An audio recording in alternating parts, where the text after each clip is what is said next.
Alright, so, friend at work, Glock 19 magazine, just got back, just went shooting, last weekend, still haven't put it away.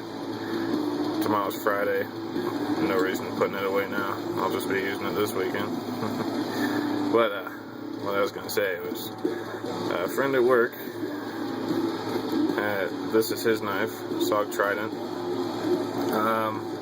and I just had a couple of things I wanted to say about it. Short and sweet, this knife sucks.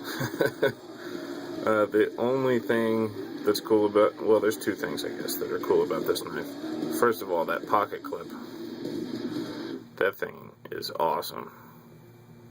I don't think you can get a lower riding pocket clip than that. There's no way. The other thing that's awesome is how fast it opens. I mean, that thing is just lightning. That is a very fast blade, a very fast assisted knife. The bads. AUS 8A, that is incredibly soft and will not keep an edge. I rolled an edge cutting, I rolled this edge cutting, what was it, printer paper.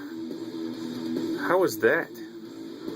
What crap is that? AUS 8A, which I don't think is that bad, because I mean, like, just as an example, 8CR13 MOV, very similar steel. I like this a lot better. I mean, maybe Spyderco 8CR13 MOV is a little bit better than maybe some other places or something. Ontario Rat 1 AUS 8 steel, better than this. It held an edge for me quite a bit better. I've had like 2 of those knives, and I've had 3 of those knives, and I like them a lot. I just keep trading them off. Well, I haven't had one in probably almost a year now, but I've gone through 3 of them. That's the point, and it's the same blade steel, but those hold an edge a lot better than this does. This handle is Zytel, no liners in it. Try to hold this handle real still.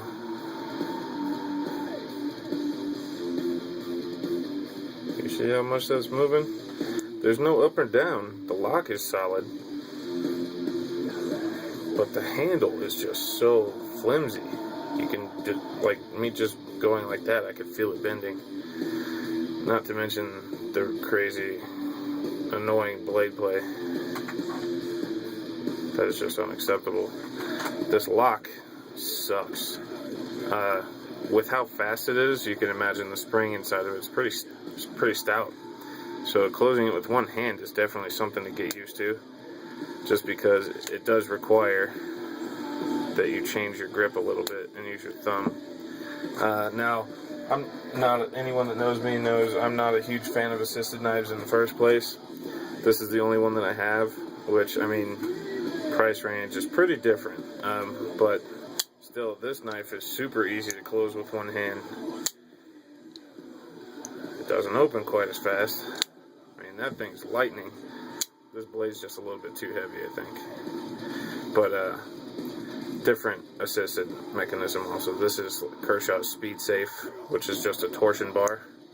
And this one, I haven't actually looked into it, but I believe it's just a coiled up spring inside of here in the pivot. So there's a constant pressure all the time. The texturing on the handle, crap. This cutout for like a cord cutter, that's just stupid. And you lock the blade and then it doesn't open.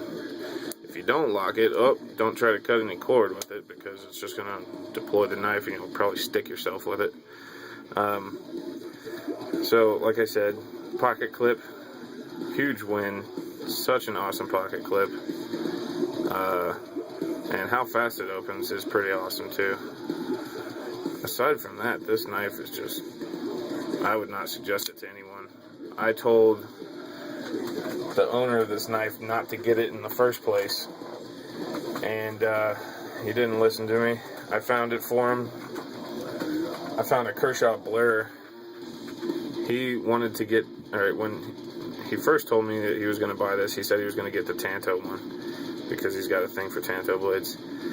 So I found him one for like $45, and he was like, alright, order it for me. I was like, no, you give me money first. So he's like, alright, I'll get it give you money tomorrow for it so you can order it. Comes in the next day, and this was in his pocket. He's like, look what I got.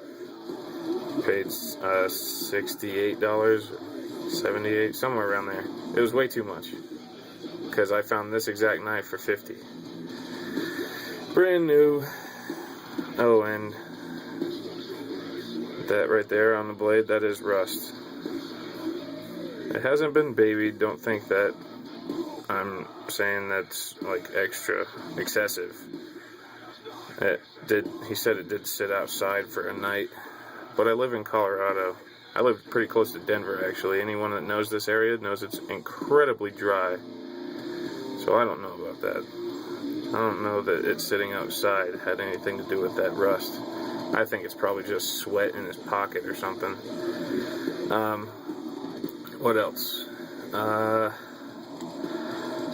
I told him to get the Blur because I found it for $60. He's like, I don't want to spend that much.